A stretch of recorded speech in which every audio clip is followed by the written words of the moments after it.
Coming in at number 10, he's immune to continuity changes. Barry Allen can run faster than the speed of light, and yet what is arguably his most impressive accomplishment is becoming completely immune to the DC Universe's many continuity changes. As an example of what I mean, in the Flashpoint story, Barry is the only one who remembered the previous version of the DC Universe while in the wildly different timeline that he found himself in. It's not just Barry though. When Wally West, the fastest Flash, re-emerged from the Speed Force in the DC Rebirth era, he was the only one who remembered the pre-New 52 world that the rest of the DCU forgot about. The Speed Force has always enabled the Flashes to do amazing things, and one of the major things it has done is allowed speedsters to step completely outside of time. The ability to be unaffected by continuity changes is an added benefit of that. It makes the Flash and the speedsters the only living authorities within the DCU who know what their universe is supposed to look like. Number 9. Telepathic immunity. When someone moves their body at a speed so fast that they begin to live in the moments between moments, their minds would also have to move at such astronomical speeds. And the Flash's mind definitely does indeed move that fast. Thank the Lord the Speed Force doesn't just push the physical. Barry Allen's brain's computational enhancements do a lot for him, and I'll be talking about a good number of those things later on. But one thing that having a mind that moves just so insanely fast is that speedsters are all heavily resistant to mind control and mental attacks. If you think about this, it just kinda makes sense. If someone uses their telepathic brain at the normal human speed, any move they try to make against someone like Barry Allen or Wally West would be done at a snail's pace in comparison to their brains that are essentially moving thousands of times faster and seeing things many moves ahead. Coming in at number 8, it's the speed aura. One of the main reasons that a speedster like Barry Allen or Wally West can't exist in the real world is, well, because if anyone moved that fast in real life, it would actually destroy the Earth, but also because there's a thing called friction. When we move fast enough, friction can occur from even just the air. If you are moving as fast as a speedster and you have no speed force or some kind of durability enhancement, then by the time you get where you're going, you probably wouldn't have much in the way of skin or muscles anymore. And that goes double for anyone you may be carrying / trying to save. Well, thanks to the Speed Force, speedsters actually gain an aura that basically negates that whole issue. The aura, which grows the faster Flash is moving, allows in enough air and wind to keep him cool, but it blocks all debris and air friction that could hurt the speedster or anyone he's carrying. He's essentially surrounded by a quote friction cushion of kinetic absorbent energy that protects from the rigorous effects of using such insane speeds. Outside of friction, this also protects from airborne particulate matter, heavy impacts, and even G-force.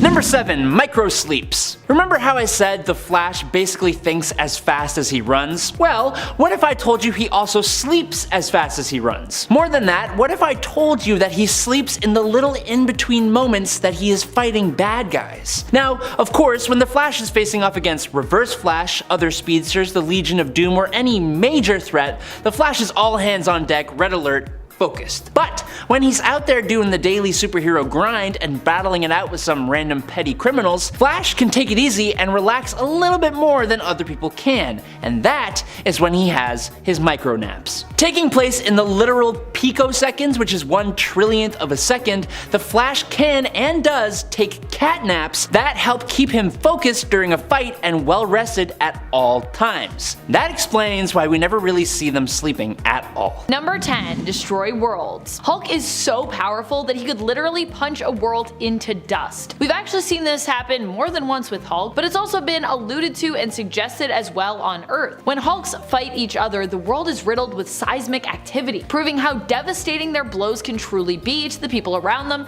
and even the planet they happen to be fighting on. At one point when Thor and Hulk were fighting, they were moved to another world and place by Valkyrie, made for epic gladiatorial combat, so that they could fight safely without Thor having to worry about, causing massive amounts of damage to the people or the places around them. Hulks fighting Hulks is dangerous, and we've even seen planets basically fully transformed as a result of massive Hulk fights. And friends, before we move on to our next spot on this list, if you love what we do here at Top 10 Nerd, be sure to let us know you love us by clicking that like button. And if you like the Hulk, who doesn't like the Hulk? Smash the like button. That's what the Hulk would say. Number 9, untouchable. Well, I should say Bruce Banner is untouchable, although I feel like also this would be by extension the Hulk as well. As long as Bruce can sense he's in danger. If he has time to react, this makes him virtually unharmable because as soon as his body gets stressed, the Hulk appears in his place. And the Hulk is a lot more durable than Bruce. Now, of course, just because this is a power of his doesn't mean that there aren't always ways around it, because we definitely have seen Bruce harmed before. If Bruce was left completely unaware or was able to control his transformations, you could probably harm him, but otherwise the Hulk pretty much sees to it that no harm comes to his other form of Bruce Banner by default, which is a pretty cool superpower to have. At any time you're in danger, instead of having to deal with,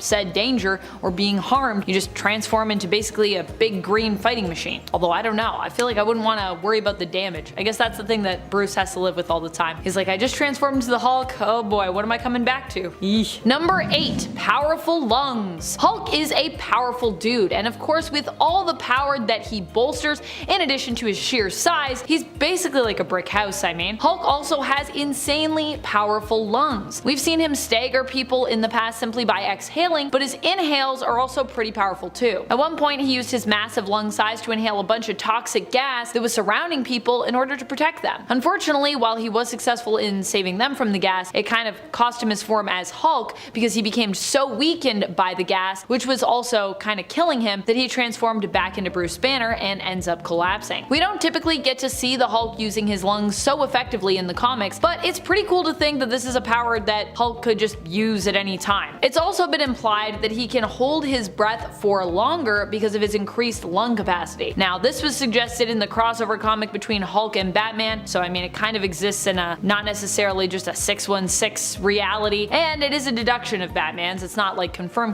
Although, I gotta say, I think it's a weird even suggestion because I don't think that's necessarily how lungs work. The bigger they are, the longer you can hold your breath. I'm not so sure about that. Maybe in comics that's how lungs work. Number 7, building portals. Many people don't think of the Hulk as a supremely intelligent being, but then they forget that technically this hero is made up of different personas. One is Doc Green. Doc Green himself is known for being one of the more intelligent Hulk personas, and he even at one point was able to portal around, effectively teleporting. He made these portals using science, of course, not magic or anything like that, although a magical Hulk would actually be super interesting and super cool. And granted, these portals weren't, quite so quick to summon or create as, let's say, someone like Magic or Nightcrawler. Well, Hulk could summon them pretty quickly, but couldn't really close them as fast. This Hulk isn't a teleporter in terms of combat use, but Doc Green's portals don't necessarily make him a teleporter in terms of, their ability to be used in combat, but still, using portals to take you to other places or even other worlds, I think that's pretty impressive. And not something many of us think of when we think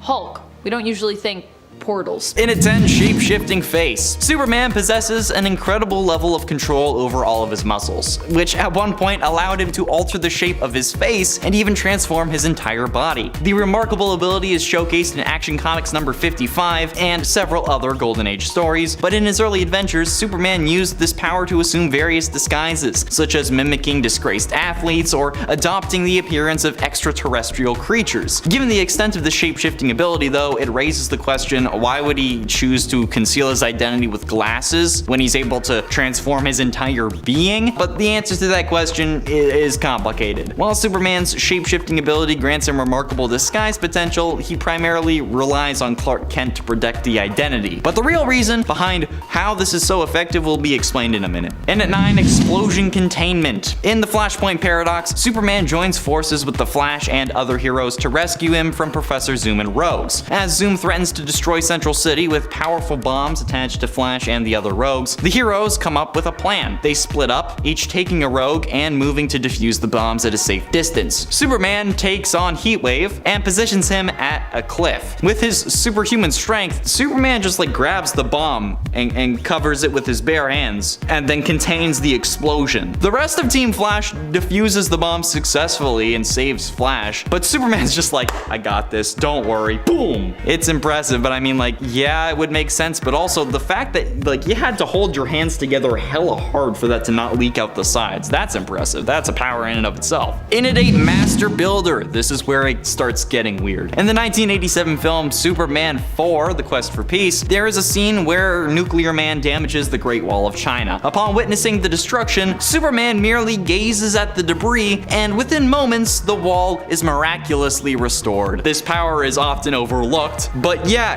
Superman is able to repair objects or structures just by looking at them, like a master builder from the Lego movie. The reason why this is actually a thing is not really understood. It's very, very specific, so it's literally never mentioned again. Because, I mean, also, like, the Great Wall of China is not really part of Superman's daily patrol. While he protects the world from imminent threats, he can also cut the union workers' time in half. So there you go. Maybe that's something to look out for, government. The unique power of just rebuilding objects through looking at them is just so dumb. But again, it would have been useful in the Lego Batman movie. Bruce could have used your help there, Soups. Also, it just clicked that the Lego movie is canon in the Spider-Verse now, which means that we have yet another link between Marvel and DC. In its 7, Mind Control. In a daring series of events, in Superman number 45 from 1947, the alien race known as the Collectors unleashes their power of invisibility to disrupt a boxing match and abduct Biff the Unbeatable. Their audacity continues as they capture atomic scientist John Henders during a crucial presentation, followed by the abduction of a beauty contest participant and judge, Lois Lane, and then finally, millionaire Herkimer Ingot falls victim to their grasp within the confines of his own damn home. Superman ends up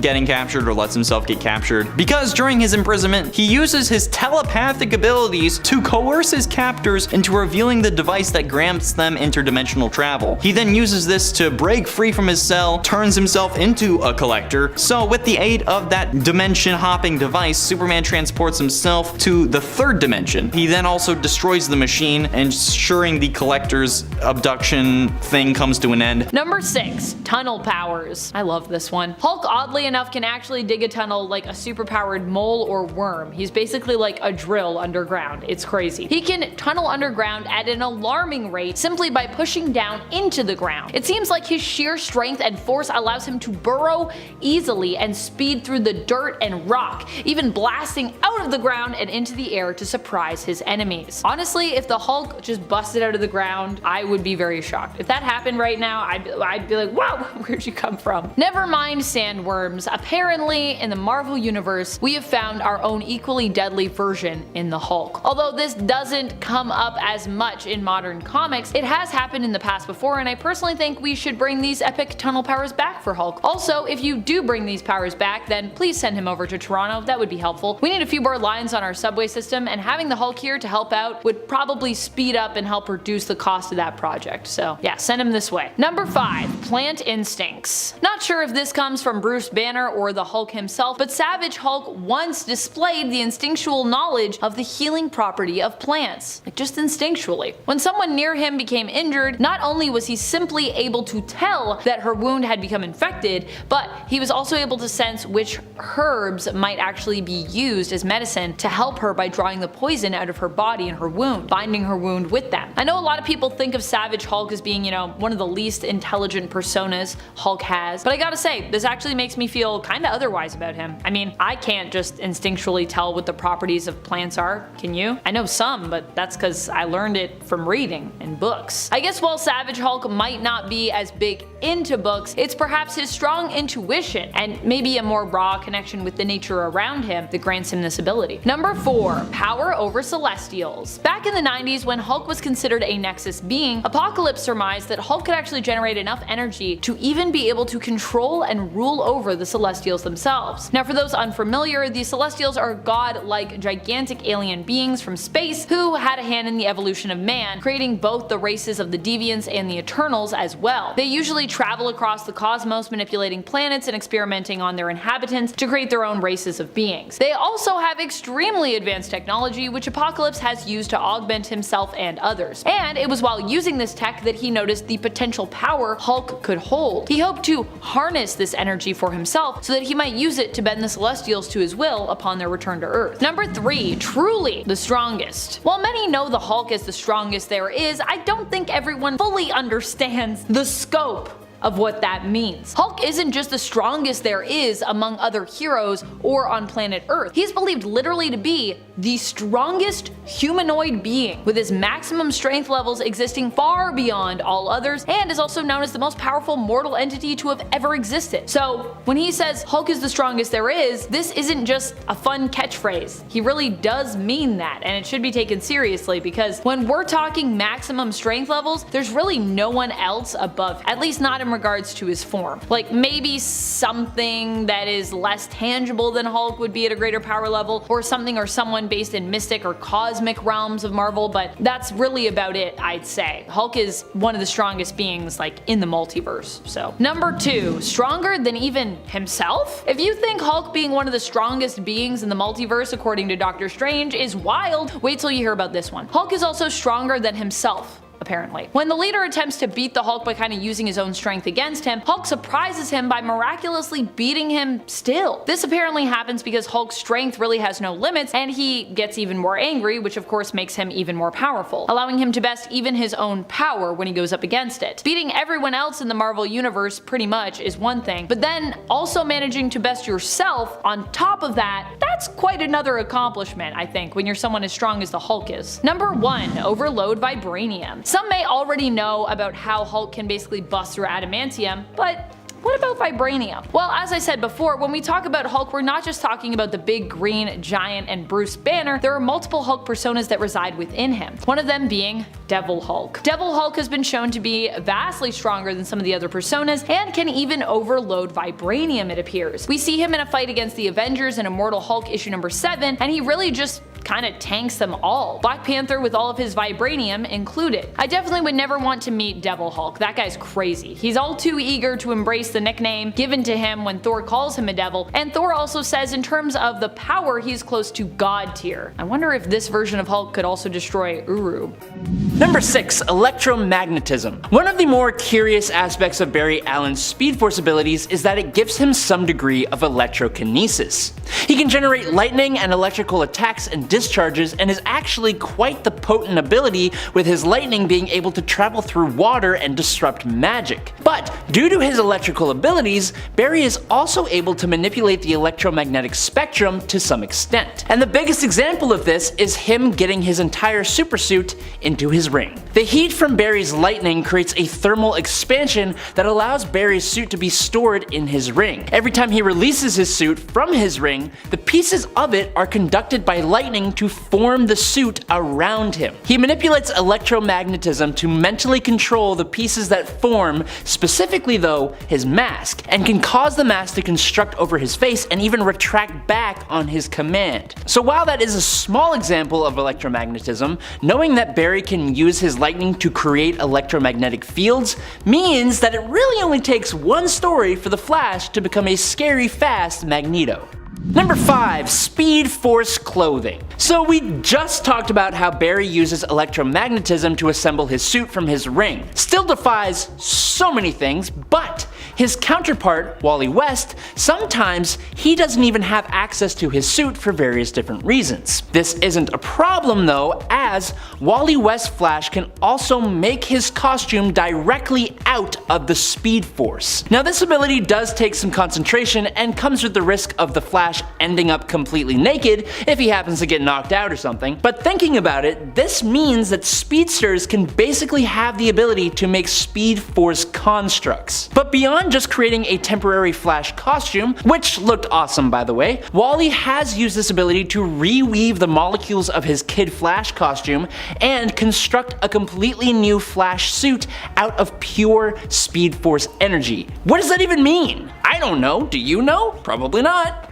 Number 4, Speed Bank. One very useful trick that both Wally West and Barry Allen have been shown to have is the ability to lend out and take away the Speed Force abilities from others. Basically, these two can act as something of a quote speed bank. That's what someone online called it at least. These two Flashes are so well connected to the Speed Force that they can give or take speed away from others. As with any ability that is much too overpowered, like Speed Force constructs for example, it uses uses a fair amount of, quote, concentration, leaving the Flash open to other attacks. But if they want to, the Flash can make anyone a temporary speedster to help in a fight, or he can take away the speed from people or objects, stopping them in their tracks. Or, if you go by the name Impulse, Wally West can freeze you in one pose and leave you in a museum alive but petrified for all times. Sounds scary when you say it like that, doesn't it?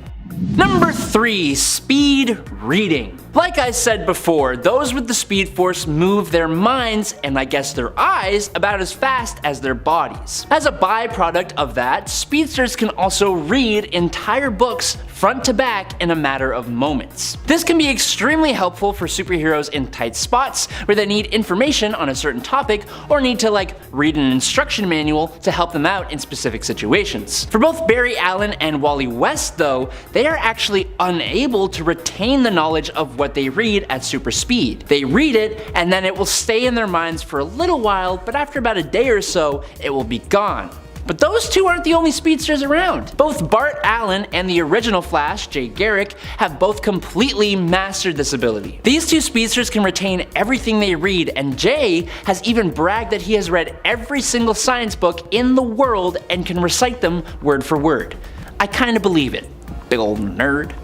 Number 2. Speed cloning. This one is something that has been seen before with other fast-moving superheroes. In most iterations of an ability like speed cloning, a character is simply moving so fast that they appear to be in more than one place at the same time. With the Flash though, it's just a tiny bit different. They do move so fast that they appear to be in two places at once, but that's because that's actually another them. The Flash is able to create duplicates of himself by very quickly entering and exiting the time stream, essentially creating versions of himself that are 1 second older or younger than the main one. These clones aren't actually clones, as in they aren't genetically grown beings identical to the host, but rather they are actual moments of the Flash that are just cut out from time and pasted into another moment. When he was Impulse, Bart Allen was the first one to ever do this, and it went really bad, as the hero then watched a time-displaced version of himself completely lose his life, which has to be absolutely terrifying to watch. And finally, in number 1, it's a super metabolism. This one does feel like a bit of a no-brainer, but I find that a speedster's metabolism doesn't actually come up very often, not in stories or anything really. Basically, every speedster has a faster metabolism than an average human, and that just makes sense, but it affects each of them differently. They all heal at a faster rate than normal people, but Barry Allen himself has shown the ability to just focus on an injury and heal it almost instantly.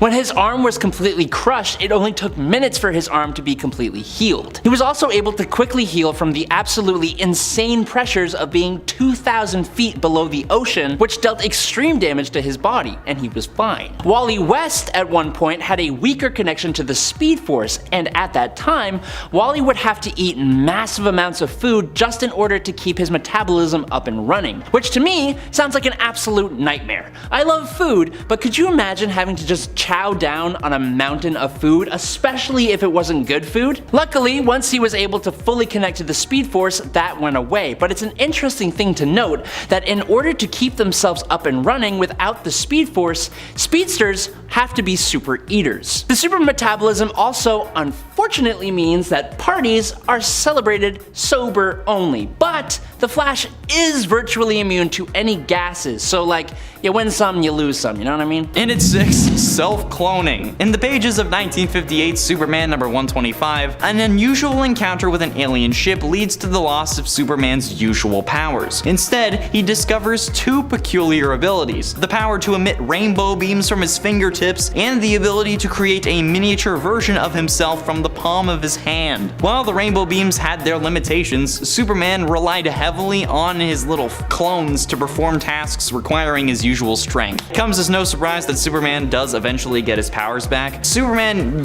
found little reason after that to really use the rainbow beams and his mini-me. It's reasonable to assume that he could also keep these powers. Why would you rely on those when you can use frickin' heat vision? The fact that they only really showed up once does like limit their use, their functionality, and the fact that no one frickin' remembers it. Halfway through into number 5, amnesia kisses. This also explains quite a lot. In the 1980 film Superman 2, an intriguing aspect of Superman's powers is revealed. Through his kisses, apparently he has the ability to selectively erase memories from another person's mind. In a memorable scene, Clark Kent, portrayed by Christopher Reeves, uses this power to make Lois Lane forget the events of the entire movie. The connection between kissing and memory manipulation is left unexplained. The film doesn't really delve into the mechanics of the ability because it only uses it once and then no one ever mentions it again, but I'd be convinced that it just kind of helps his mind control thing, because when you're kissing someone, you're in quite a vulnerable place. Nevertheless, the outcome is questionable, and Superman's kisses have the power to alter and remove memories apparently, but it serves a narrative purpose It's used to resolve certain story elements, but like, I don't know. It keeps Clark's identity secret from Lois, but like, what the hell? In it for Super Dance. Superman's abilities also extend beyond super strength. He has demonstrated finesse and grace on the dance floor when the situation demands it. In a display of his versatile skills, he utilized his strength and smooth moves to create vibrations, effectively disarming a set of concealed bombs. Remarkably, he accomplished this feat without attracting attention or compromising his secret identity, which is why he was doing the dance, because he didn't want to reveal that he was Superman, but still, it's an unexpected combination of power and dancing that actually kind of showcases Superman's adaptability and resourcefulness. Like, he was harnessing his strength and translating it into dance moves, and used that to generate the necessary vibrations to neutralize hidden bombs. Like, it allows him to maintain his cover, and he handled the dangerous situation discreetly. God, that's... Getting close to the end, into number 3, Symbol Toss. Superman 2, yet again one of the standout Superman films, does introduce some peculiar scenes. Like I said before, you know, the whole kissing thing. But in this movie, General Zod and his cohorts, Non and Ursa, attempt to conquer the world, leading to an intense battle in Fortress of Solitude. During the confrontation though, Superman surprises everyone by tearing the emblem off his suit and hurling it at Non, naring the Kryptonian in like a cellophane trap. The fact that you're able to use the symbol in such a manner is just one of the most surreal and possibly even debated moments in Superman lore, especially because he throws it, but like in that scene, the symbol is still on his chest. The mechanics of it remain ambiguous, and that's probably for the best, but I don't know. It looks like it's made out of plastic, but also it's freaking cling film, and then it gains strength enough to detain Non, and then it just vanishes when he's done with it. I don't know where they were going with that one, but hey, if it works, it works. But ultimately, in number 2, magic glasses. In a peculiar turn of events depicted in 1978's Superman number 330, it's revealed that Superman's Kryptonian biology, when combined with the glass of his eyeglasses, possesses the uncanny ability to hypnotize individuals, making them perceive Clark Kent as an entirely different person, distinct from the Man of Steel. That's why he doesn't need to change his whole face. This unique power could also be referred to as like secret identity vision. However, as this storyline involving the magic glasses and their hypnotic effects didn't really gain much traction, because I mean the explanation was kind of unnecessary and didn't really make sense. It quickly faded into obscurity because of that, being rarely mentioned or revisited. And then to further distance it, the Crisis on Infinite Earths Absolute Edition provided a comprehensive overview of the multiverse, explicitly designating this story as taking place on an alternate Earth. But it was still a thing. It was still a thing in the main canon for a while, and explains why he didn't need to change his face. And finally, in number 1, caller ID. Superman once possessed an ability that can only be described as both a secret and utterly useless. Through use of his telepathic powers, the Man of Steel showcased the capacity to identify callers on the other end of a telephone line. In today's world where caller ID is a standard feature, this power is completely obsolete. It's like akin a slingshot to kill Darkseid. It held some relevance during that time because technology was less advanced, and it said resistance to telepathy. Psychics in the Marvel Universe are undeniably real, with a significant number of mutants possessing psychic abilities, including members of the X-Men. Professor X, the X-Men founder, is a powerful psychic, and Jean Grey initially displayed telekinesis before unlocking her own psychic powers. Rachel Grey, Jean Grey's daughter from an alternate universe, is also a psychic and frequently joins the X-Men, but despite the prevalence of psychics, some heroes in the universe receive training to defend themselves against psychic attacks and probing, such as Wolverine, who was given psionic shields by Charles Xavier to enhance his resistance. While these defenses are not foolproof, they offer valuable protection, especially when there are so many damn psychics. Notably, even some villains have safeguards against psychics, like Magneto and Juggernaut, who has that helmet that prevents Professor X from accessing their thoughts. But in a bizarre turn of events, Red Skull consumed Professor X's brain, gaining psychic abilities himself. So there you go, Wolverine. You'll be able to fight against Red Skull a little bit more, I guess. Is that really a common problem for you? I don't think so. And at 9, lie detection. Logan, or Wolverine, whatever you want to call him, possesses a heightened sense of smell and hearing that surpasses that of an average human. His sense of smell is incredibly potent, which allows him to detect scents from a considerable distance, making it useful for tracking down enemies, but this acute sense of smell enables him to actually pick up on certain emotions as well, such as fear, which is emanating from individuals, pheromones, all that jazz. Okay? His hearing is also quite exceptional, allowing him to perceive sounds that are far away and even detect softer noises that are typically beyond the range of normal perception. So, combining these powers, Wolverine actually becomes basically a human lie detector. By focusing on a specific person, he can determine if they are telling the truth or not by relying on his sense of smell, detecting changes in their scent and sweating patterns if they lie, while using his hearing to actually concentrate on their heartbeat and detect any shifts in their tone of voice, which is pretty dope, and I wish I had that in my last relationship.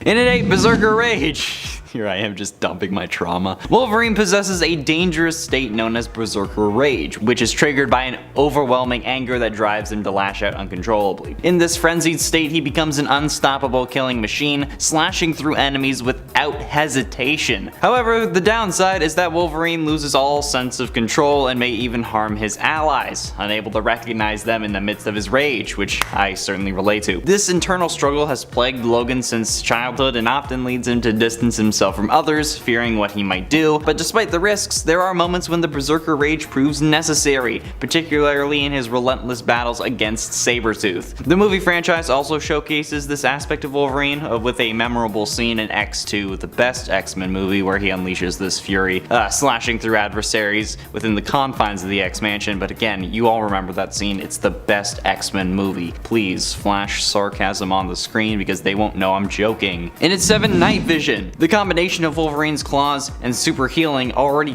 gives him a formidable set of powers. Okay, the healing factor alone ensures that any wound is swiftly healed, including those caused by his claws, making him truly lethal. And alongside these regenerative capabilities that literally brought him back from a drop of blood, Logan possesses heightened senses like the super hearing, the smelling, and the ability to see in the dark. Although this power is often overlooked by some comic writers, it provides him with a distinct advantage in various situations. Wolverine has had an array of powers that has changed and evolved over the years, making him increasingly more powerful, but what initially began as a mutant with enhanced durability and claws developed into a character that is basically a, dare I say, Wolverine. Haha, get it? Yeah. He's constantly aware of his surroundings no matter what environment he's in because of this night vision, and his tendency to eliminate enemies before they actually pose like a genuine threat makes him exceedingly more formidable than normal. And this explains how he's able to do that, because you know, he can see in the dark. And it's 6, Swordsman. In the 1990s comic storyline Fatal Attraction, Magneto forcibly removes the adamantium from Wolverine's body, leaving him without his signature claws. In this adamantiumless period, Wolverine carried a katana katana given to him by the Yoshida clan for added protection. One notable use of this katana was when he ended up beheading Bloodscream. Yeah. Oh boy.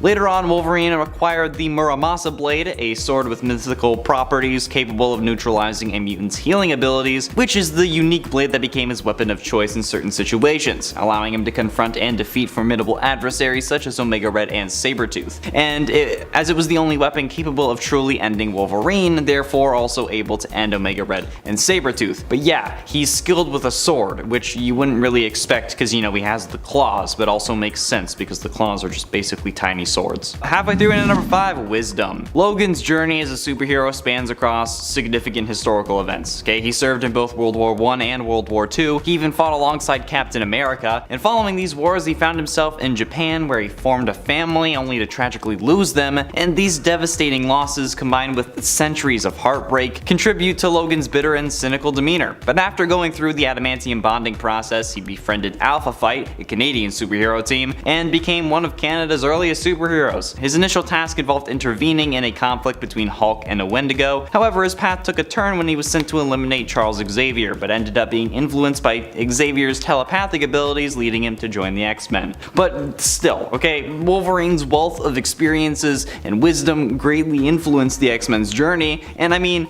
with an extended lifespan comes years to learn and become wiser, which he clearly has, so then it only continues on. So yeah, dude, damn, well done. Good for you. In at 4, Feral Form. The 90s marked a peculiar era in comic books characterized by excessive violence, extreme physical attributes, and objectification. But it was a time when unconventional ideas emerged, yielding both remarkable stories like Age of Apocalypse and disappointing ones like the Clone Saga. But surprisingly, Wolverine spent a significant portion of this decade without his adamantium skeleton. Despite losing the metal coating, he did retain his bone claws and healing factor, maintaining, like, you know, the classic Wolverine sort of aspect. However, the supervillain Genesis sought to actually restore Wolverine's adamantium, driven by a desire to serve the powerful Apocalypse. In a failed attempt though, Logan's body rejected the procedure and triggered a dormant mutation. Stripped of adamantium, Wolverine underwent a primal transformation, adopting an animalistic mentality while his nails grew into natural claws. It showcased the profound impact that the absence of adamantium had on Wolverine's body, and he just kind of became a beast, ironically enough. So yeah, he kind of needs the adamantium nowadays, otherwise he kind of goes back. Getting close to the end, in number 3, Super Dad. On Earth 982, Rena was the new girl at high school, where some of the more popular girls tried to make her life miserable, stating that she was the daughter of an immigrant and an unemployed biker and all that. But when her dad, Logan, picked her up from school on his bike,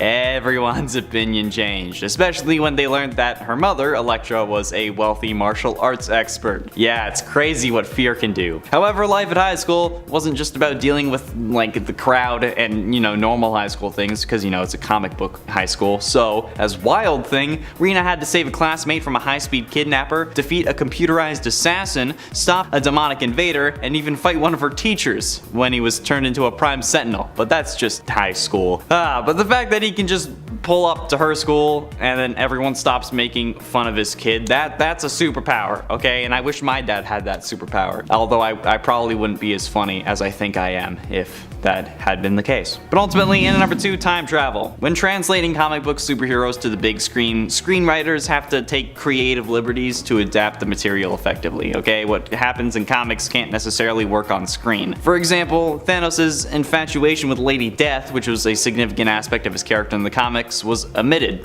for Infinity War and Endgame, allowing for a more focused portrayal of him. Similarly, the X-Men's colorful costumes were deemed impractical for the early films, leading to more black latex that ironically have aged poorly compared to their comic counterparts. But when the classic Days of Future Past storyline was adapted in the movie of the same name, significant alterations were made. In the comics, Kitty Pryde was the central character sent to the past to save the future, but in the movie, Wolverine took on that role. The film introduced the concept of Kitty Pryde's ability to send someone's consciousness back in time, with the caveat that it damages the mind. Due to his regenerative healing factor though, Wolverine became the only valid candidate to actually go through time that far back and ensure everyone's survival. And then finally, in at number 1, the Phoenix Force. I mean, like, okay, this is kind of a cop-out, but like, it still happened, okay? It was originally believed that the Phoenix Force was just simply an alternate personality of Jean Grey, or well, I guess the Phoenix was, just emerging when she acquired immense power. However, after Jean's tragic demise in the Dark Phoenix saga, it was retconned that the Phoenix was in fact a cosmic entity, and the Phoenix Force had a knack for possessing individuals, with Jean Grey being its favored host. Over the years though, it has possessed numerous mutants. Rachel Grey, Jean's daughter from an alternate future, Cyclops, Emma Frost, Colossus, Magik, and Namor were all possessed by the Phoenix Force at some point, and simultaneously, in fact, forming the group known as the Phoenix Five, because, you know, you couldn't have one more, otherwise they would be competing with the Sinister Six, and you couldn't have one less, otherwise it would be like the Fantastic Four. You know, there's a lot of numbers that you gotta work with. But yeah, Wolverine has also had it, okay? So there you go. He's had that, and he has all those powers, or at least he has. In at 10, acidic hands. Discovered by Kane Parker after the Clones event, a deformity in his hands causes Kane to possess the ability to generate an endothermic energy that upon skin-to-skin contact inflicts severe burn marks on individuals. Yeah, this man can use his hands that stick to walls to also burn people. Usually he would leave his distinctive marks across a person's face, calling it the mark of Cain, although it is believed that he can do so on other parts of the body, which I mean, it makes sense given that, you know, you can just grab on with a hand and then boom, you're burned. But interestingly enough, he also utilizes this way in like a non-harmful manner, using it to burn away his like beard hair, which just gives him a better trim, which is just kind of funny. I like the fact that he uses it to burn his hand into people's faces, but then also just gives himself a nice little trim. But while this ability was discovered by Kane, Peter soon after learns that he can do the same thing. And while he hasn't used this ability, he is still able to do it and just chooses not to because it's a horrible thing to do. He can also pull people's skin off using the stickiness of his hands, which I have asked before, like I've proposed that idea before, because I think that he should have threatened to do that to Kingpin instead of filling his lungs with web, but oh well. In at 9, camouflage. Now this is one of the primary abilities used by Miles Morales' Spider-Man, however, you can actually see that in Tobey Maguire's Spider-Man he has this ability as well. Not to the same extent, of course, he can't turn invisible, but there's a theory about how this presents itself. Firstly, the fact that Spider-Man talks to MJ, Aunt May, and Harry without them recognizing Peter's voice could be explained by this just being thanks to this camouflage ability. MJ only recognizes that Peter is Spider-Man after he wants to tell her, you know, after she kisses her fiance upside down. Like, he wants her to know, so of course the camouflage would be off then, and Harry only learns his identity after literally taking his mask off. So yeah, this would also explain why the guy on the train in Spider-Man 2 describes the almost 30-year-old Maguire as just a kid barely older than my son. Or in the comics and animated series, we see that Peter eventually mutates into a giant spider. Maybe staying human is this camouflage ability. His power keeps him looking human. To further support this, in the animated series, Peter starts losing his powers shortly before mutating into the spider creature. If one of his powers was keeping him human, then it would make total sense that he mutates after losing them. And Peter actually started losing his powers in Spider-Man 2, so maybe that's a storyline we could have seen later on. In at 8, stingers. The Other represents a potent spider deity that's intricately connected to the web of life and destiny. While the true nature of its purpose remains enigmatic, the entity grants its chosen vessels heightened abilities and the potential for transformation into a spider-like humanoid monster in times of peril or intense anger. The Earth 616 Spider-Man was selected by the Great Weaver to serve as the receptacle for the power of the Other when he assumed the mantle of Spider-Man. However, due to his subconscious resistance, Spider-Man suppressed and denied this spider aspect until a confrontation with the inheritor Morlun, who consumed the essence of totem avatars, prompting a resurgence of his connection to the Other. At one point during the storyline, Peter Parker has created retractable stingers that are concealed beneath his wrists. So yeah, with these stingers possessed like a razor sharp edge that could be extended when needed, and then they also delivered like a venom that induced temporary paralysis into his target, which is kind of dope. Kane Parker actually is currently the individual who uses this ability because of course it's Kane, but yeah, it's still pretty dope. And it's 7, clairvoyance. clairvoyance. When you think about it, spider sense is kind of predicting the future. It doesn't give you visions or show you exactly what will happen like is typically associated with clairvoyance, but instead it's presented just like a really good gut instinct. Like that tingling sensation that accompanies the spider sense can vary in intensity, providing an indication of the threat level, but like a casual encounter with a potential adversary who isn't actively engaging with an individual may trigger a mild alert, which means that you should be cautious. But on the other hand, when you're facing like an imminent and life-threatening danger like a sniper, like the sensation is going to intensify significantly, even possibly becoming painful. And instinctively it compels you into action. And while the spider sense doesn't reveal the specific nature of the threat, it offers you guidance on the direction that you should move in order to evade it and things like that. Okay, this extraordinary ability warns you of various perils, okay, ranging from projectiles to like lasers and even contaminated food. So yeah, I'm gonna call that a form of clairvoyance. I can't do that. When I do it, it's called autism.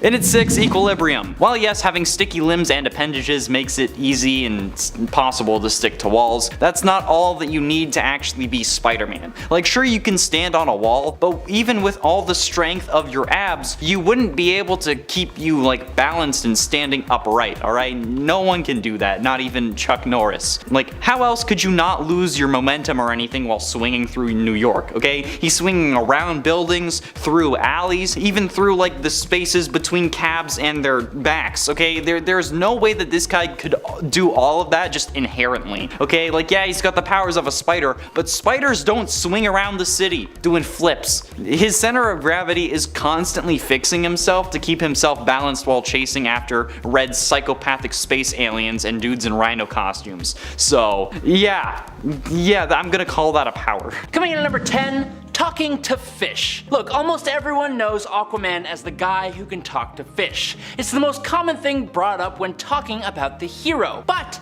that statement is both a huge misunderstanding and only one small part of a much more interesting ability. Aquaman is not like the deep from The Boys. As far as we know, fish and marine life are not at the level of intelligence that allows them to hold conversations. They can't tell you how their day is going or try and maintain relationships with us, and honestly, why would they want to? We kinda suck. Aquaman is not actually talking to fish. Instead, Aquaman uses telepathy. He can hear the voice of the sea and communicate with its many denizens living within it, along with those who spring from it through empathic communication. While he is more than capable of using this ability to force marine beings to do what he wants, Aquaman prefers to telepathically suggest aquatic life towards his goal or out of harm's way in order to maintain their respect. This is something he has been able to do since he was a child, but it doesn't just pertain to aquatic life. Although he can't force humans or other creatures to do his bidding in the same way he can with the denizens of the sea, through his telepathy he is more than capable of weakening, probing, dominating, and attacking non-aquatic minds as well. And he's even used these abilities to boost up the power of his own teammates. Number 9. Accessing the clear. Prior to the new 52 reboot, Aquaman possessed the ability to tap directly into a force known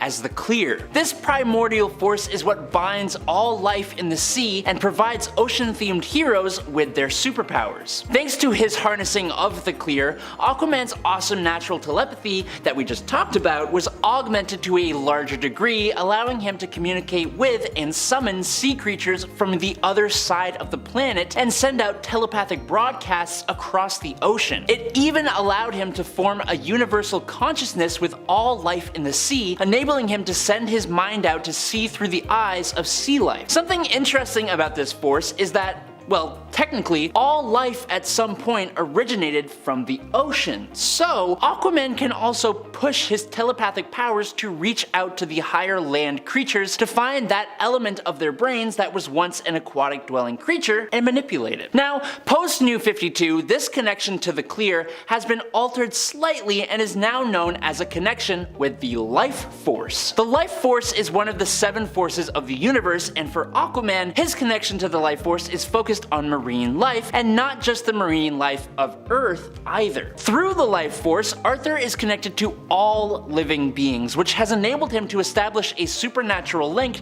to any and all sentient entities throughout the entire cosmos. He can use this connection to determine a being's origin, as he was able to do when he determined that the Void Song came from an ocean planet after being in close contact with it. With the life force, a lot of his abilities are similar to the connection to the Clear, with a whole bunch more still unknown even to Aquaman, which leaves some pretty exciting potential for his character and what powers he could possess in the future. Number 8. Night Vision. Now, I don't know if you know, but the sea is deep, and a large majority of it is so far away from the surface that it's pretty much in a constant state of almost complete darkness. And even if it isn't, if it's nighttime, or if we're looking through murky water, forget about it. You ain't seeing anything down there. It's estimated that the average human can see between 165 and 230 feet deep in moderately clear water. Well, for Aquaman, an Atlantean human hybrid, he once said that he could see clearly in depths as far down as 6,000 fathoms, aka 36,000 feet. That is insane. That includes seeing through the murkiest of waters. So, now, take that incredible supervision and put it on land where it's not inhibited by water, and Aquaman has incredible supervision, allowing him to see clearly in the dark and see things that other League members could never even hope to pick up on. Number 7. Summoning undead sea life. Some of our heroes' powers really only come to light or become useful in very specific situations, and some literally only appear in key events, never to be seen again. Now, an example of that kind of power for Aquaman came during the Brightest Day crossover event, which followed the awesome Blackest Night. In Blackest Night, Aquaman was one of a bunch of heroes and villains that were resurrected from the underworld to become members of the Black Lantern Corps. After their defeat, the remaining heroes and villains who returned to the land of the living had to now find their purpose. Aquaman was returned with the purpose of both saving Aqualad and preventing a war between Atlantis and Zabel. Arthur found that since he was resurrected to serve as a member of the Black Lantern Corps, he was now able to summon undead sea life to come to his aid. And trust me when I say that it is much cooler than you might think. Unfortunately though, it didn't really stick around for a long time. Number 6. Magic. Now, before you get all up in arms, no, Aquaman is not any kind of otherworldly powerful magic wielder. He's no Zatanna, Constantine, or Dr. Fate, but still, a lesser known inclusion to his surprisingly long list of abilities is that Aquaman has the underlying potential to cast and manipulate the forces of magic. Now, it's worth noting that normally he needs an item of power to channel this power through, like, oh, I don't know, a trident for example. But on a few occasions, he's been able to use magic without his trident or any kind of channeling object for that matter. This magical ability is bestowed on him simply by being a member of Atlantean royalty, but also by being blessed by both Poseidon and the Lady of the Lake, the overseer of the metaphysical realm known as the Secret Sea. He has shown the magical capability to shoot lightning from his trident, manipulate the weather, create jets of water out of his hands, and he has even been able to dehydrate some enemies to the point of sending them to the afterlife, which is an absolutely terrifying way to go. But thanks to his magical affinity, Arthur Curry is also resistant and resilient to the forces of magic too, which is something he actually has over Superman. So take that, you haters. Number 5. Healing. In the comics, there was a time when Aquaman lost his left hand, and funnily enough, this actually managed to make him even cooler and or stronger in a few different ways. To make up for his lost appendage, he got himself a wide variety of alternate hands, each with different benefits. He has had a cybernetic hand with a retractable hook, as well as a hand made out of liquid metal. But I think his most notable hand was a special one made out of water, courtesy of the Lady of the Lake, called the Water Bearer's Hand. This hand was what allowed Aquaman to create freezing or scalding jets of water from his hands and dehydrate fools, but it has even more nifty benefits beyond that. Thanks to his magical water hand, Aquaman has received the ability to completely heal others with its magic magical properties. But then, there's also that nifty life force connection. This has allowed Aquaman to even restore fallen gods into their divine forms and retrieve the essences of dead gods, meaning Aquaman has not only resurrection abilities, but also resurrection that extends to godly entities themselves. Number 4. Portals. Let's jump back to that magic hand here for a second. The Waterbearer hand bestowed on Aquaman numerous magical abilities. Now we've talked about a bunch, but the hand seems to be the gift that keeps on giving. Another attribute it granted to Aquaman was the ability to open interdimensional portals. Obviously, as we've proven so far, Aquaman is no slouch, but he isn't really that helpful when it comes to extraterrestrial threats that require him to venture out of this world. For that, he would traditionally need the help of his other League members, but with the Waterbearer hand's magic, that was no longer the case. Now he could travel great distances across the world in an instant and even out into the wider universe or even other dimensions. Needless to say, the Lady of the Lake really lent Aquaman a hand with this gift. Pun intended. Number 3. Flight. This power has actually been a hotly contested point among fans of Aquaman for a long time. A lot of people believe that Aquaman cannot fly, and they are actually partially right. Honestly, there isn't really a need for him to fly. Being an aquatic character, it seems almost pointless, and there is also the question of how he would even be able to break gravity like that. Although you could ask that of any flying character, honestly. I think the confusion really comes from the fact that Aquaman does often perform super jumping to get around. I'm talking he jumps miles in single bounds, similar to the Hulk. That is easy to mistake for actual flying, and for a long time that was the extent of his airborne abilities. But luckily for Aquaman, he has a pretty good relationship with the god of the sea, Poseidon, and thanks to that Olympian's blessing, Aquaman gained the actual ability to fly in the Prime Earth post-Flashpoint DC universe. Unsurprisingly though, he still doesn't really use it that much. Number 2. Water Wraith. JLA The Obsidian Age was a story from 2003 which, among other things, involved Aquaman and Atlantis being sent 3,000 years back in time, where they were ultimately put under the thumb of the League of Ancients. As we would almost all expect, the Justice League discovered the disappearance and they go to the rescue, traveling back in time to save their comrade and his people. When they arrive, they learn that the sorceress Gamamemini, whose name I likely savagely butchered just now, had trapped Aquaman's consciousness in a pool of water. Now after freeing the rest of the Atlanteans, the Justice League launched their final assault on this sorceress to no avail as she reappeared in the future. Now, in the future, or I guess the present, she attempted to take control of the world by causing a global drought. Now in order to stop her, Zatanna channeled Aquaman's consciousness into the oceans. This means Aquaman with this upgrade literally became a living body of water, and he used this awesome water wraith power to defeat Gamamemini once and for all. But this isn't the only time he's taken on a form composed entirely of H2O. And finally, in at number 1, super strength. Super strength is one of those things that most superheroes are just kind of expected to have. But not all super strength is equal, and characters have varying degrees of it. I think a lot of people who are familiar with the character of Aquaman but aren't his close fans may underestimate his strength. Again, we know Aquaman is often the butt of a lot of jokes related to his usefulness, but this guy is no slouch, not by a long shot. Aquaman is strong. He is more than strong enough to send Superman and Wonder Woman several dozen feet away with singular blows, which is nothing to scoff at. He has been capable of lifting a 160,000 ton sea liner barehanded and lifting and throwing a sunken cargo ship. But even more impressive than that is when he literally pushed an entire tectonic plate over the entrance to the trench's lair while underwater. Aquaman's strength is something that is often overlooked, kind of like how the character himself is overlooked much too often. Number 10. Control over life and death. Obviously, as the Phoenix or even the Dark Phoenix, Jean has been shown to have this ability. But did you know that this power actually first manifested when Jean's powers did, really going on to showcase the potential of her future abilities. When Jean's best friend Annie died when she was little after being tragically hit by a car, the traumatic experience caused Jean's powers to manifest. She reached out and created a psychic link between her and her friend, and despite being very new to these abilities, Jean was actually able to hold her friend's mind there, keeping her alive and trying to protect her from the encroaching darkness. Unfortunately, she was not strong or skilled enough just yet to do so for more than a few moments, and ultimately could not bring her friend back to life as Annie's injuries were simply too great. Eventually, Annie's mind disappeared, dying while their minds were linked, leaving Jean alone in the darkness. And friends, before we move on to our next spot on this list, if you love what we do here at Top 10 Nerd, and if you love when I get to talk about Jean Grey, I know I do, be sure to let us know by clicking that subscribe button if you're not subscribed already.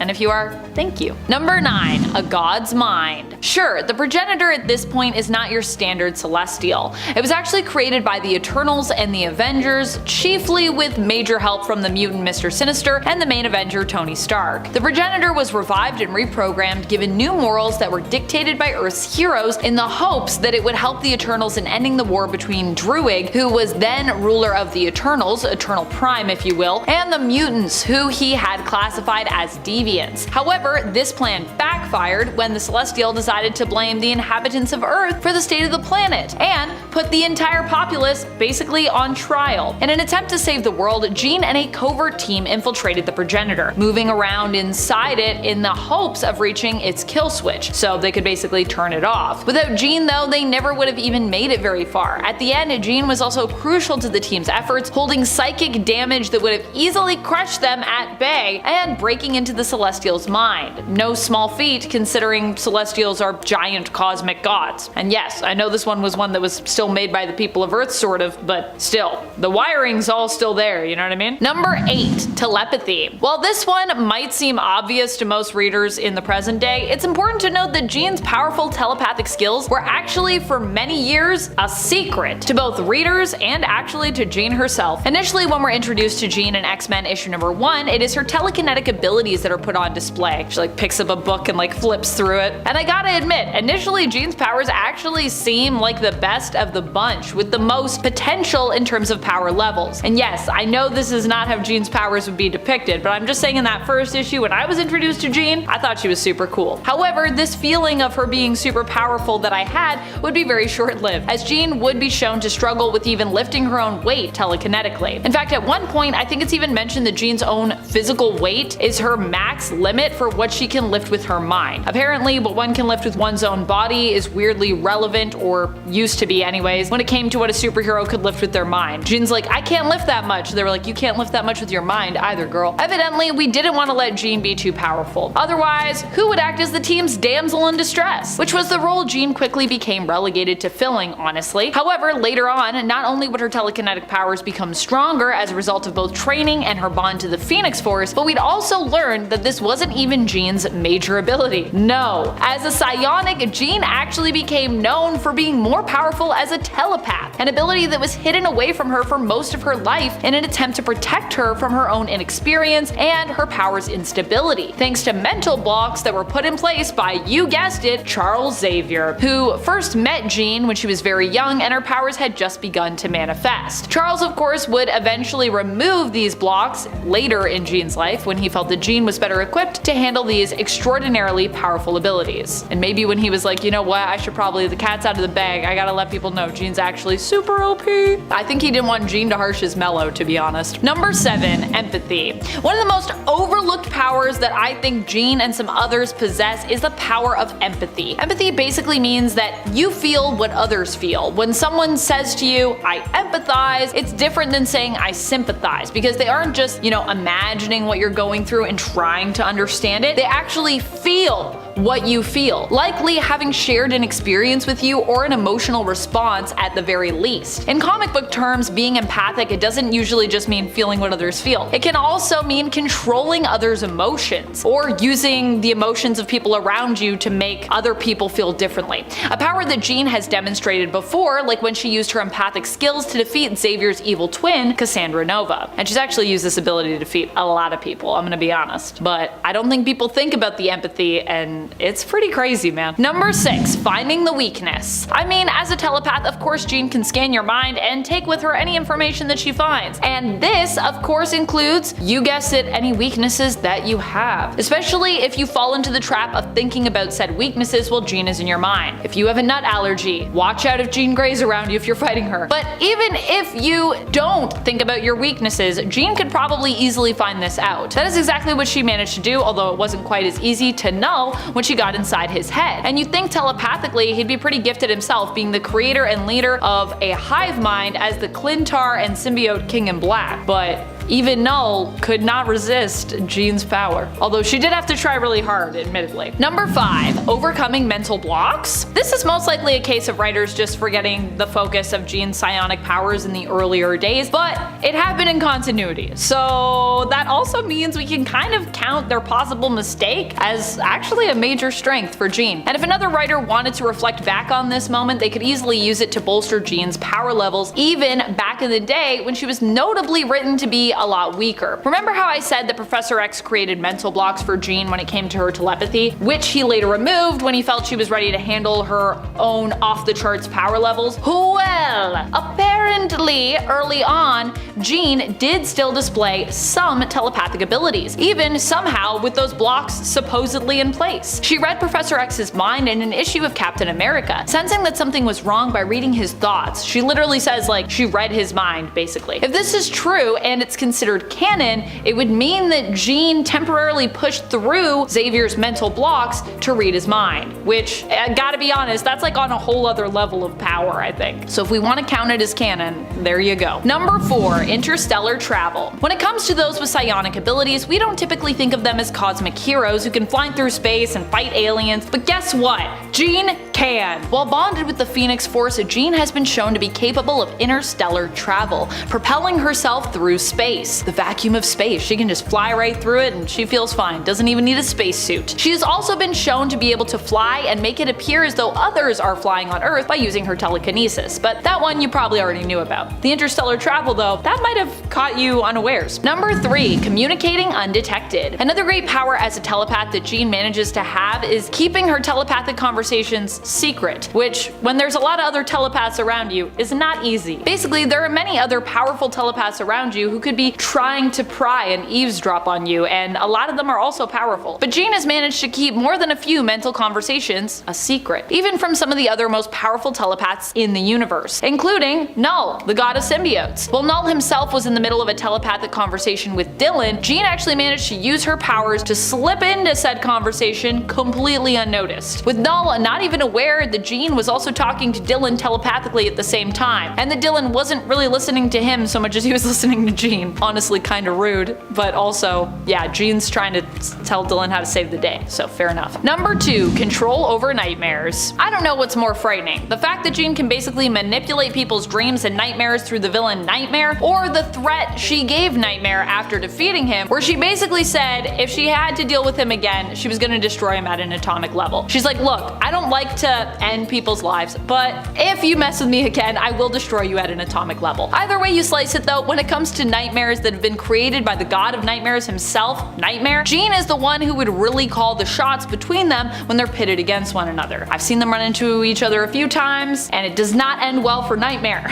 Number 1. The Phoenix Force. This is less of a power and more of a really interesting fact about a power. So for those of you that heard me say that title and go, well, obviously we know that, Amanda. Yes, yeah, I know. But I actually didn't know this fact myself initially, and I was surprised by it somewhat, so I figured I'd share it with you. We all know that Jean is one of the preferred hosts, if not, I would say, the preferred host for the Phoenix Force. But did you know that the all-powerful cosmic entity was actually holding Jean back? That's right. Jean has stated before that she actually became aware after the Phoenix Force left her that it was causing her to hold back her abilities and her power for fear of the Phoenix taking hold over her, because then she wouldn't have control. So while many like to say that Jean has only ever been extremely powerful when she's merged with the Phoenix, it turns out it's probably just the opposite. So yeah, Jean destroying like a whole world, apparently that's Jean holding back. Which honestly, to me, I gotta say, that all kind of makes sense. Saying Jean isn't actually powerful and that it's all the Phoenix has always felt like a cop-out to me, considering it's her own power and her own empathy that the Phoenix was seemingly attracted to in the first place. So you would think that would mean that she's at least on the same power level as the Phoenix, if not more powerful, and that's why it was like, yeah, I want you as the host, cause you got the power. In at 5, super speed. Spider-Man's agility and acrobatics are often associated with his spider sense and spider qualities, but there's another superpower that often goes goes unnoticed. Incredible speed. Okay, while swinging between buildings, Spider-Man can cover 2 miles in a mere 5 seconds. And it's not just like his web swinging that propels him. His speed allows him to also avoid attacks and dodge bullets.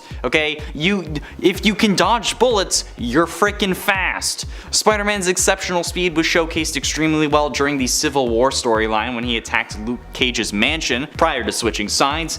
He bursted into the mansion, faced off a room filled with SWAT team officers, Scarlet Witch, and Hawkeye, but he moved so swiftly that he appeared as a blur, taking down multiple opponents without being detected. Okay, this often overlooked power grants Spider-Man an incredible advantage in combat, and explains quite a lot. I mean, he won't be beating Quicksilver or Flash in any races, but dude's still fast as hell. Okay, if you look like a blur, then yeah, you're fast. And at 4, talking to spiders. God, thank God they don't talk about this one anymore, because spiders. The power to control and summon spiders may initially appear better suited for like a horror comic, but it actually happens to be one of Spider-Man's lesser known abilities.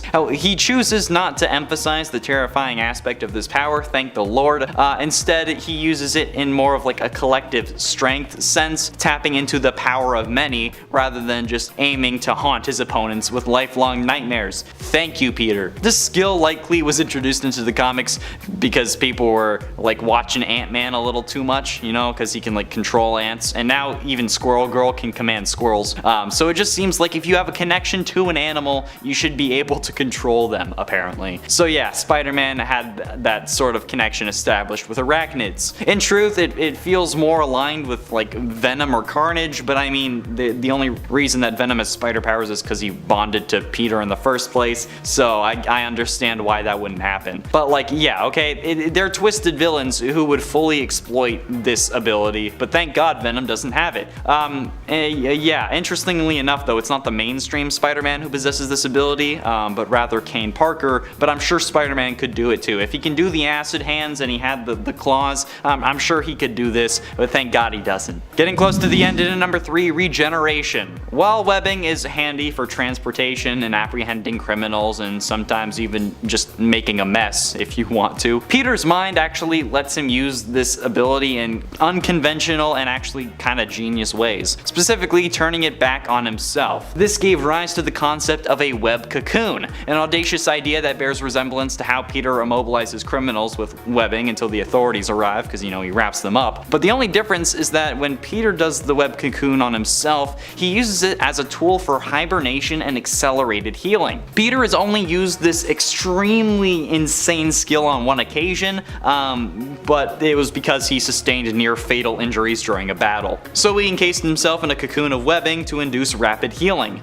It's so insanely cool and a tremendously valuable ability for Spider-Man, but it appears to be exclusive to Peter himself and doesn't really extend to others, and again, he hasn't used it again since. The primary reason behind the limitation was, well, I mean, he's in hibernation when this is happening. You can't really produce Spider-Man comics when Peter's not Spider-Man. But also, while he's in there, he sheds the damaged skin and basically regenerates a whole new body, which is gonna make us all wonder the same thing that WandaVision did. Ship of Theseus? Is it the same Peter, or is it a new Peter if he regenerated basically everything? There you go, debate it in the comments. You're welcome. Engagement. But ultimately, in number 2, radiation resistance. Now, while some spider-related abilities are well known within Spider-Man's world, you know, wall crawling, proportional strength, knowing the formula to make webs, spider sense, one of them is actually lesser known, but in reality makes a lot of sense. Spider-Man has demonstrated a resistance to poisons and harmful chemicals on multiple occasions, and while not a pivotal power, it does serve a purpose. Essentially, if a villain attempts to poison Peter Parker, their efforts would just be in vain. Moreover, if Mary Jane were to betray Peter and attempt to slip something into his coffee, he would remain oblivious.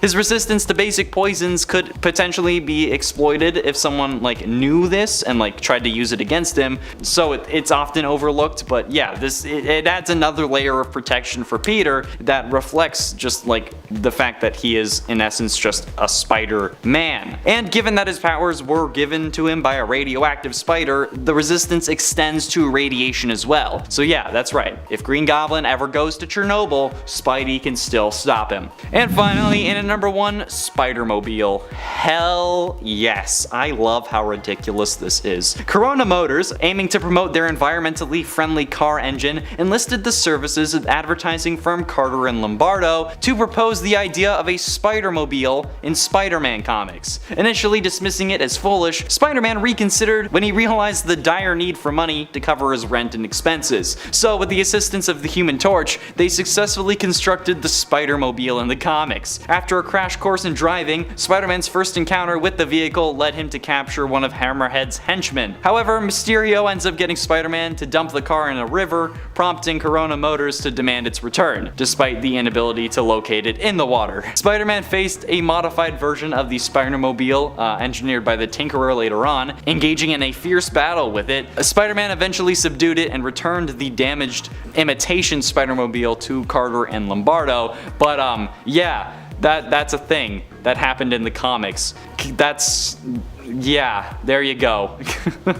Number 10, faster than lightning. I knew Hyperion was fast, but I did not know he was that fast. Honestly, kind of the same with his strength. It's interesting to learn he's an Eternal because Eternals I always think of being somewhat limited in terms of their physical abilities, even though they are extremely powerful. Hyperion as an alien Eternal though might be even more powerful all around. In addition to the super strength you've likely marveled at before on the page, Hyperion is also extremely fast and has been shown to move faster even than light itself, if we are talking the Earth 13034 version of the character, which is also considered one of the main versions. We'll get into that in a minute. And friends, before we move on to our next spot on this list, if you love what we do here at Top 10 Nerd, be sure to let us know that you love us and that you love Hyperion by giving this video a thumbs up. Number 9, Eternal Physiology. Seriously, I just learned this one, even though it seems oddly intrinsic to this character. I don't know how I missed it. I thought Hyperion was just a powerful alien from another world like DC Superman, being one of the Marvel equivalent characters.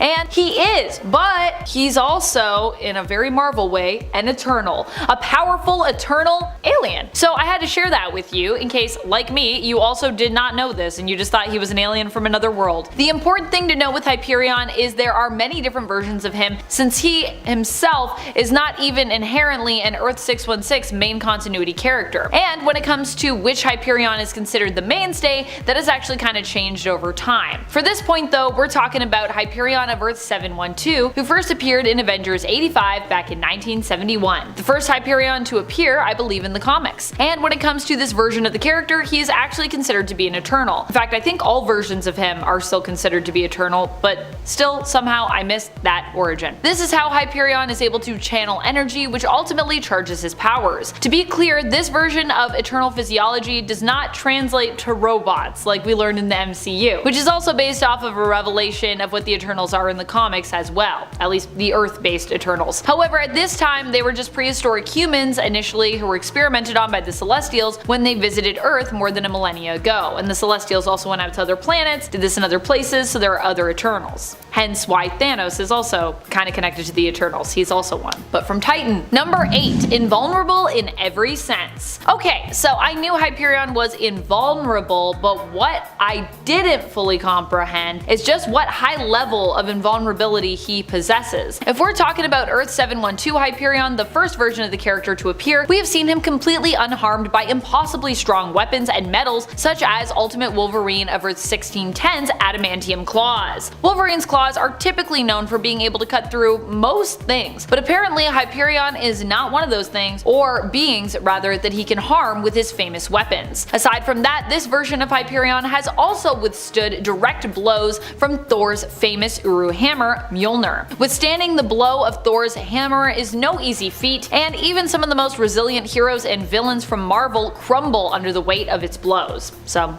pretty impressive. Number 7, doesn't need to breathe. We don't know this one for sure when it comes to certain versions of this character, but what we do know about Earth 712 Marcus Milton, aka Hyperion, is that he can travel in space without any assistance. He doesn't need a special suit, and it doesn't seem to be through the specific use of a power that he can protect himself from the cold vacuum of space. Some believe he can survive flying around in space where there is no oxygen because, well, he doesn't actually need to breathe. On top of this, we know that Hyperion can continue to fight for days on end without tiring, only growing tired after multiple days of relentless and unyielding battle, where he has to operate at his peak levels of power. While not confirmed for Earth 712's Hyperion, the version of Earth 13034 has confirmed that he doesn't depend on oxygen to survive, which likely means that his 712 counterpart doesn't need to breathe either. Number 6, powered by the sun. Something else that I find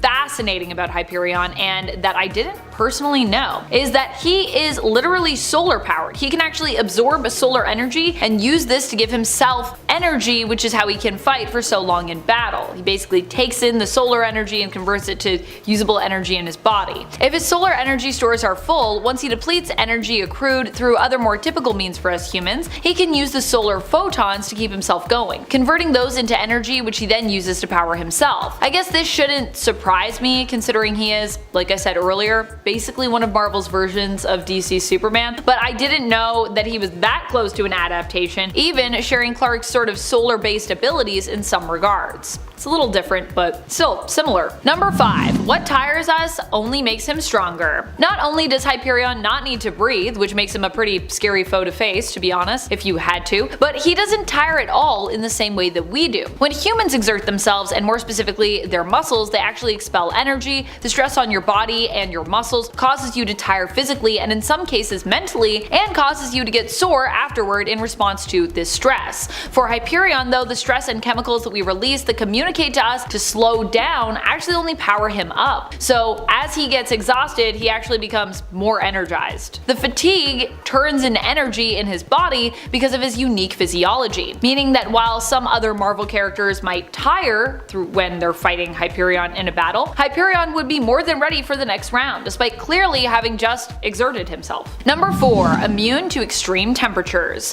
While if you put most of us below freezing or above boiling temperatures, we'd simply get super messed up and eventually die, for Hyperion, this is not a risk. The version of the character that hails from Earth 13034 is actually so durable that he can resist the effects of extreme temperatures, meaning that freezing him or setting him ablaze will basically have no effect on the hero, at least when it comes to the temperature. He can apparently survive temperatures lower than -200 degrees Celsius and higher than 6,000 degrees Celsius. I can't even imagine spending a full day outside when it's higher than like 45 degrees Celsius, so I can't imagine how he doesn't just simply turn into a literal human puddle of goo in plus 6,000, but apparently he would still be solid, even in that super extreme heat. Number 3, cosmic energy powered healing factor. I would expect someone like Hyperion to have a healing factor, but what I wouldn't have guessed is exactly how said healing factor works. For Hyperion, he is actually able to manipulate cosmic energy, and it is through this manipulation that he heals himself. His healing factor is so intense that it protects him at all times from disease, infections, and even erases the effects of aging, keeping him eternally young. However, it is also reliant on his cosmic energy stores, which is also what he uses when activating his atomic vision. So while you might have known that Hyperion has a healing factor, you may not have understood that overusing his atomic vision, which depletes his cosmic energy stores, results in Hyperion being unable to heal himself. However, as long as he can survive whatever injury was done to him,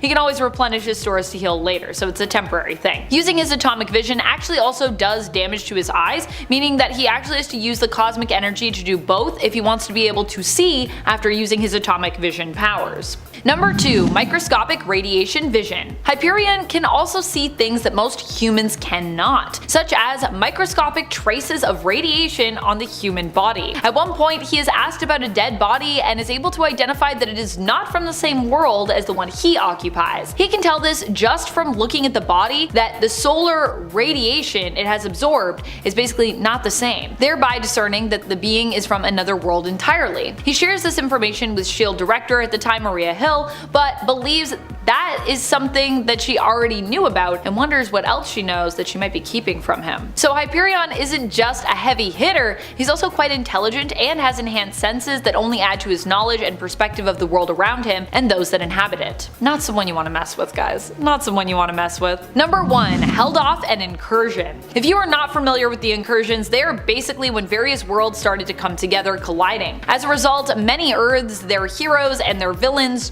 died, with those universes obliterating one another in the collision. When the incursions came for Hyperion's world, he decided to put himself in between the collision to stop it, and for a moment he actually succeeded, holding the two universes apart, using just his own strength. However, he couldn't hold this forever, and eventually the worlds would collide, but even then, Hyperion would remain.